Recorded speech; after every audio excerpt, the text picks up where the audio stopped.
Halo guys, perkenalkan saya Alvaro Gibal Gibran dan ada teman saya Maharani Ayu Dwi Palupi dan ada Nabila Rahmakusuma, ada Restu Adina Rukmi dan ada Romat Aji Pamungkas. Jadi guys, di sini kelompok kami akan mempresentasikan perjuangan dari Juanda Kartawijaya.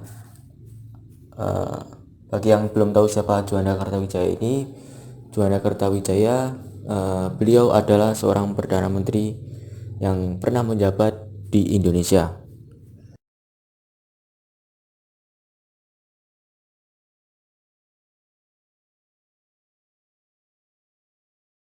Guys, langsung saja. Yang pertama, perjuangan Juanda Kartawijaya dalam memperjuangkan kemerdekaan Indonesia. Kalian pasti kenal dengan nama pahlawan kita yang satu ini. Yap, beliau adalah Insinyur Haji Raden Juanda Kartawijaya atau biasa dikenal dengan nama Juanda Kartawijaya. Beliau lahir pada tanggal 14 Januari 1911 di Tasikmalaya, Hindia Belanda, dan wafat di Jakarta pada 7 November 1963 pada umur 52 tahun. Beliau sangat berjasa dalam memperjuangkan Indonesia. Semasa hidupnya, beliau sangat berprestasi dan menjabat di beberapa jabatan dalam pemerintahan Indonesia. Sumbangan terbesar dalam masa jabatannya adalah Deklarasi Juanda tahun 1957. Pada presentasi ini, kita akan membahas tentang apa saja jabatan yang diduduki oleh beliau, bagaimana pemerintahan pada saat Juanda Kartawijaya memimpin, dan bagaimana perjuangan Juanda Kartawijaya dari awal sampai akhir.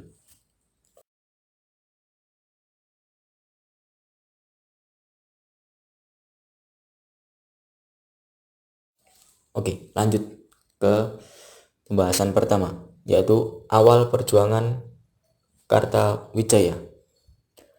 Pada bulan Maret 1946, Insinyur Juanda Kartawijaya diangkat menjadi Menteri Muda Perhubungan, merangkap sebagai Kepala Jawatan Kereta Api dan juga ditugaskan menangani jasa pos dan telegraf (PTT). Pada tanggal 19 Desember 1948, ketika Belanda melakukan agresi militer kedua, Juanda berada di Istana Presiden di Yogyakarta. Ia ikut ditangkap, tetapi karena pihak Belanda tidak mengenalinya sebagai aktivis politik, ia langsung dilepaskan kembali dan tidak ikut di bawah Manumbing Pulau Bangka. Setelah itu, Juanda diangkat menjadi Menteri Perekonomian dalam Kabinet Hatta. Pada masa Kabinet Natsir, kembali Juanda memangku jabatan Menteri Perhubungan. Juanda tetap memegang jabatan Menteri Perhubungan hingga tahun 1953. Pada masa Kabinet Ali Sastro Amijoyo yang pertama dan Kabinet Burhanuddin Harahap, Juanda sempat tidak duduk dalam kabinet selama 3 tahun. Selama tahun 1953 sampai 1956, Juanda tidak terbebas 100% dari tugas kenegaraan. Insinyur Juanda dipercaya menjadi Direktur Biro Perancang Negara yang menitik beratkan perencanaan pembangunan pertanian, irigasi, jalan, pelabuhan, dan instruktur lainnya. Juanda pula yang kemudian mengirimkan para sarjana ekonomi ke Amerika Serikat yang nantinya sempat memunculkan istilah mafia Berkeley.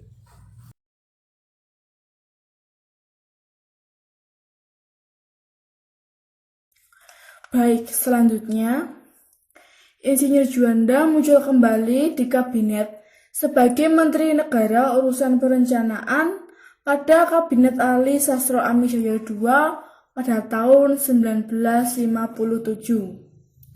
Juanda ditunjuk menjadi Perdana Menteri dan ditugasi membentuk pemerintahan baru.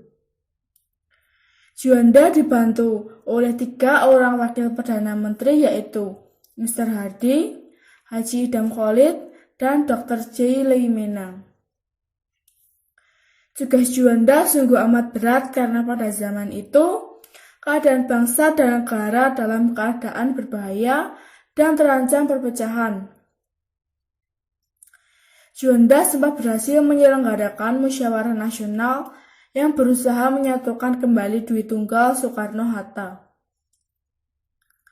Pada 1957 juga, kedaulatan Indonesia dihadang oleh aturan Teritorial Maritim Kringen Ordonansi atau Ordonansi tentang Laut Teritorial dan Lingkungan Maritim 1939. Aturan itu hanya mengakui batas laut teritorial 3 mil dari garis pantai terendah. Juanda tak setuju dengan hal itu karena Negara Kesatuan Republik Indonesia akan terpisah-pisah oleh laut internasional. Beliau pun mengeluarkan deklarasi Juanda pada 13 Desember 1957. Berkat deklarasi Juanda, wilayah Indonesia tak terpecah-pecah antar pulau dan teritorinya ditentukan oleh pulau terluar. Namun karena kegigihan Juanda, deklarasi tersebut bertahan dan disahkan oleh Konvensi Hukum Laut PBB. Dan kini Juanda meninggal dan dimakamkan di Taman Makam Pahlawan Kalibata, Jakarta.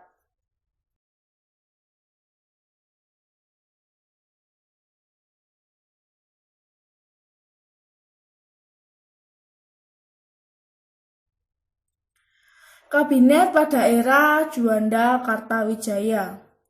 Yang pertama, proses terbentuknya Kabinet Juanda.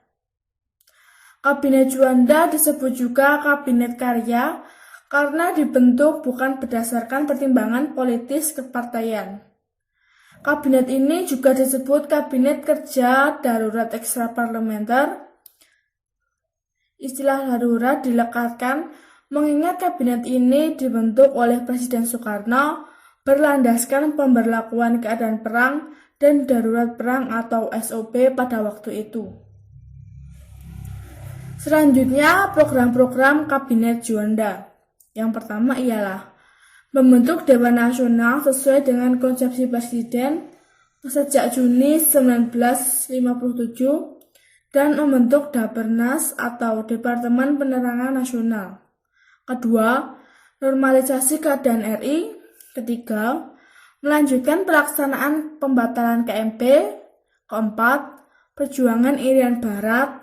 Dan yang kelima adalah mempercepat pembangunan.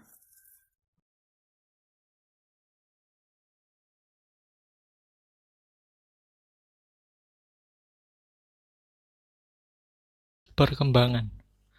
Dalam situasi politik di tanah air sampai dengan menjelang tahun 1960, sesudah 1959 sampai dengan 1965, keputusan-keputusan politik tetap mendominasi warna kebijakan-kebijakan ekonomi. Dalam usahanya untuk menormalisasi keadaan sosial politik Indonesia, Kabinet Karya menyelenggarakan musyawarah nasional di Jakarta pada bulan September 1957.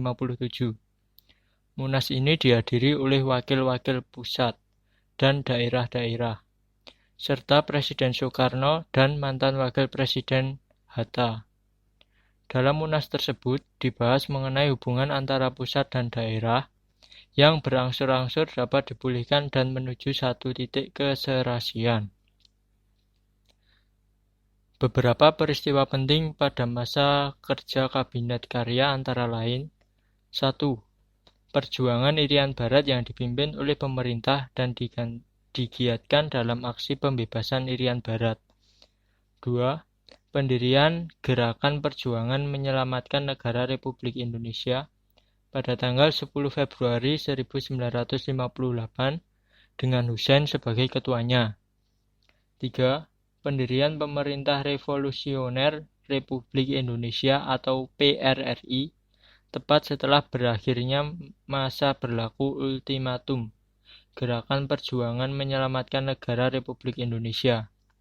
PRRI dipimpin oleh Syafruddin Prawiranegara, mantan Presiden PDRI dan berkedudukan di Bukit Tinggi. 4. Perjuangan pembebasan Irian Jaya dan penyatuannya ke dalam wilayah NKRI sebenarnya telah memberi kesadaran akan perjuangan pembentukan keutuhan wilayah negara.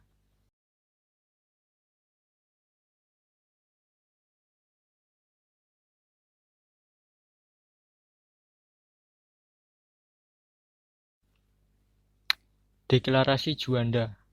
Deklarasi Juanda yang dicetuskan pada tanggal 13 Desember 1957 oleh Perdana Menteri Indonesia pada saat itu, Juanda Kartawijaya, adalah deklarasi yang menyatakan kepada dunia bahwa Laut Indonesia adalah termasuk laut sekitar, di antara dan di dalam Kepulauan Indonesia menjadi satu kesatuan wilayah NKRI. Sebelum deklarasi Juanda, wilayah negara Republik Indonesia mengacu pada Ordonansi Hindia Belanda 1939, yaitu Territorial Zone en Maritime Kringen Ordonnantie 1939. Dalam peraturan zaman Hindia Belanda ini, pulau-pulau di wilayah Nusantara dipisahkan oleh laut di sekelilingnya dan setiap pulaunya hanya mempunyai laut di sekeliling sejauh 3 mil dari garis pantai. Ini berarti kapal asing boleh dengan bebas melayari laut yang memisahkan pulau-pulau tersebut. Pada tahun 1999, Presiden Abdurrahman Wahid merencanakan tanggal 13 Desember sebagai Hari Nusantara. Penetapan hari ini dipertegas oleh Presiden Megawati dengan menerbitkan keputusan Presiden RI nomor 126 tahun 2001 tentang Hari Nusantara, sehingga tanggal 13 Desember resmi menjadi Hari Perayaan Nasional Tidak Libur. Isi dari deklarasi Juanda yang ditulis pada 13 Desember 1957 menyatakan 1. Bahwa Indonesia menyatakan sebagai negara kepulauan yang mempunyai corak tersendiri. 2. Bahwa sejak dahulu kala Kepulauan Nusantara ini sudah merupakan satu kesatuan. 3. Ketentuan Ordonansi 1939 tentang ordonansi dapat memecah belah keutuhan wilayah Indonesia. Dari deklarasi tersebut mengandung suatu tujuan. Yang pertama, untuk mewujudkan bentuk wilayah kesatuan Republik Indonesia yang utuh dan bulat. Yang kedua, untuk menentukan batas-batas wilayah NKRI sesuai dengan asas negara kepulauan. Ketiga, mengatur lalu lintas damai pelayaran yang lebih menjamin keamanan dan keselamatan NKRI.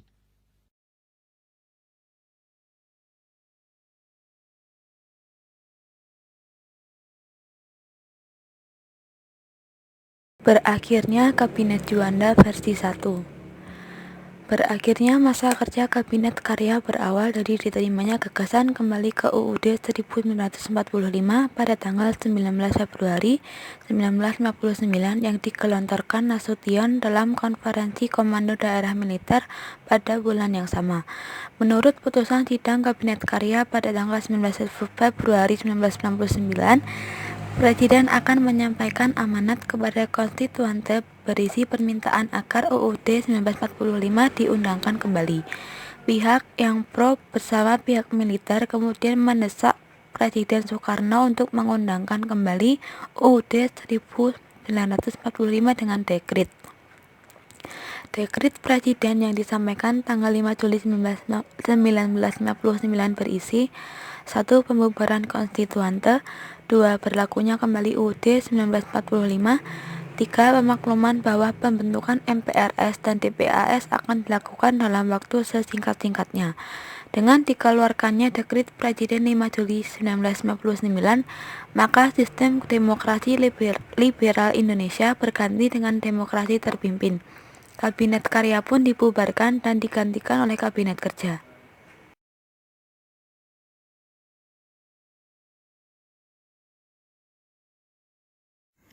Selanjutnya, berakhirnya Kabinet Juanda versi 2. Sesudah pemimpin pusat terlepas dari krisis perpecahan negara dan bangsa, rakyat Indonesia mengalami lagi masa-masa yang menentukan mati hidupnya Negara Kesatuan Republik Indonesia. Sekali lagi, Juanda dan kabinetnya menghadapi pertentangan politik dan ideologi. Kali ini dalam konstituante. Pertentangan ini merambat masuk ke dalam masyarakat dan menambah ketegangan-ketegangan. Pada tanggal 5 Juli 1959, Presiden Soekarno mengeluarkan dekret presiden.